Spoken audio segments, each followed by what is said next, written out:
So ಇಂದಿನ ತರಗತಿಯಲ್ಲಿ ಇನ್ನು ಸ್ವಲ್ಪ ತಂತ್ರಗಳಲ್ಲಿ ಮುದ್ರಾ ಥೆರಪಿಯಲ್ಲಿ ಒಂದು ಅದ್ಭುತವಾದ ಮುದ್ರವನ್ನು ತಿಳ್ಕೊಳ್ಳೋಣ. ಅದು ಕುಲಾಸು ಮುದ್ರಾ. ಏನದು?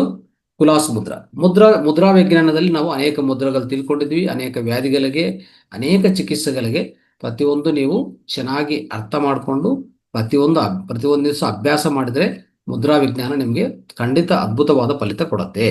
ಸೊ ಈ ಮುದ್ರಾ ಏನು ಈ ಮುದ್ರಾ ಅಂದರೆ ಕುಲಾಸು ಮುದ್ರಾ. ಕುಲಾಸು ಮುದ್ರಾ ಮಾಡೋ ವಿಧಾನ ಒಂದ್ಸರಿ ತೋರಿಸ್ತೀನಿ. ಅದರ ಫಲಿತ ಏನು, ಯಾಕೆ ಮಾಡ್ಬೇಕಂತ ಅದನ್ನು ಎತ್ತಿ ನೋಡಿ. ಫಸ್ಟ್ ಮುದ್ರಾ ಮಾಡೋ ವಿಧಾನ ನೋಡ್ಕೊಳ್ಳಿ. ನೋಡಿ, ಇದು ಎಡಗೈ ಈ ರೀತಿಯಲ್ಲಿ ನೋಡಿ.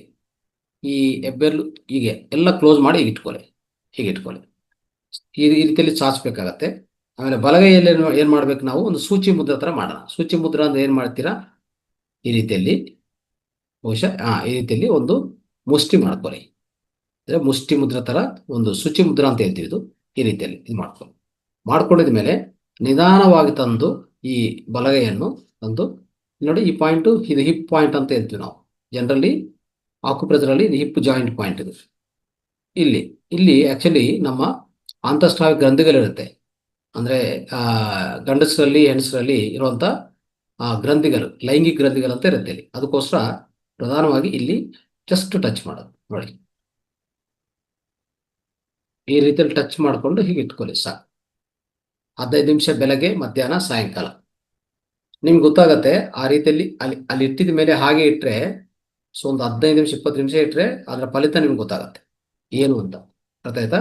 ಸೊ ಈ ರೀತಿಯಲ್ಲಿ ಮಾಡ್ಕೋಬೇಕು ಈ ಮುದ್ರಾ ಮಾಡೋ ವಿಧಾನವು. ಆದರೆ ಅದರಿಂದ ಏನು ಫಲಿತಗಳಂತಂದ್ರೆ ನೋಡೋಣ. ಒಂದು, ಆ ರೀತಿಯಲ್ಲಿ ಮಾಡಿದರೆ ಯಾರಿಗಾದ್ರೂ ನಿದ್ದೆ ಬರ್ತಾ ಇಲ್ಲ ಅಂತವ್ರಿಗೆ ತುಂಬ ಚೆನ್ನಾಗಿ, ಅಂದರೆ ನಿದ್ರೆ ಕೊರತೆ, ನಿದ್ರೆಲೇಮಿ ಆಗಿದೆಯಲ್ಲ, ಅದು ತುಂಬ ಈಸಿಯಾಗಿ ಹೋಗಲಾಡಿಸ್ಬೋದು. ನಿದ್ದೆ ಯಾರಿಗೆ ಬರ್ತಾ ಇಲ್ಲ ಅವ್ರಿಗೆ ಒಳ್ಳೆ ನಿದ್ದೆ ಬರುತ್ತೆ ಇದು ಮಾಡಿದರೆ. ಅದಕ್ಕೆ ಇನ್ಸೋಮ್ನಿಯಾ ಅಂತ ನಾವು ಕರಿತೀವಿ. ಅದನ್ನು ಕರೆಕ್ಟ್ ಮಾಡ್ಬೋದು. ಆಮೇಲೆ ಮನಸ್ಸು ತುಂಬ ಶಾಂತಿ ಆಗತ್ತೆ. ಡೈಜೆಸ್ಟಿವ್ ಅಂದರೆ ನಮ್ಮ ಜೀರ್ಣಕೋಶ ಶಕ್ತಿ ಹೆಚ್ಚಾಗತ್ತೆ. ಅದೇ ರೀತಿಯಲ್ಲಿ ನಿಮಗೆ ಪೇಯ್ನ್ಸ್ ಏನಾದಿದ್ರೆ, ಹಿಪ್ ಪೇಯ್ನ್ ಅಂತ ಹೇಳ್ತೀವಲ್ಲ ಅದೊಂದು, ನರ್ವ್ ಟೆನ್ಷನ್, ನಮಗೆ ನರ್ವಸ್ ಟೆನ್ಷನ್ ಇದ್ರೆ ಅದು ಹೋಗಲಾಡಿಸ್ಬೋದು. ಪ್ರಧಾನವಾಗಿ ಈ ಮಹಿಳೆಯರಲ್ಲಿ, ಪುರುಷರಲ್ಲಿರುವಂಥ ಈ ಲೈಂಗಿಕ ಗ್ರಂಥಿಗಳಿದೆಯಲ್ಲ, ಲೈಂಗಿಕ ಗ್ರಂಥಿಗಳು, ಆ ಲೈಂಗಿಕ ಗ್ರಂಥಿಗಳ ಕರ್ತವ್ಯವನ್ನು ಚೆನ್ನಾಗಿ ಮಾಡುತ್ತೆ. ಅಂದರೆ ಡಿಸ್ಫಂಕ್ಷನ್ ಇದ್ರೆ ಏನಾದರೂ ಲೈಂಗಿಕ ಗ್ರಂಥಿಗಳಲ್ಲಿ ಅದು ಚೆನ್ನಾಗಿ ಫಂಕ್ಷನ್ ಮಾಡುತ್ತೆ. ಅದು ತುಂಬ ಉತ್ತಮವಾದ ವಿಷಯ ಅದು. ಅದಕ್ಕೆ ಈ ಮುದ್ರವನ್ನು ಪ್ರತಿಯೊಬ್ಬರು ಪಾಲನೆ ಮಾಡಿ. ಇದು ಕುಲಾಸು ಮುದ್ರಾ ಅಂತ ನಾವು ತಿಳ್ಕೊಂಡಿದ್ವಿ.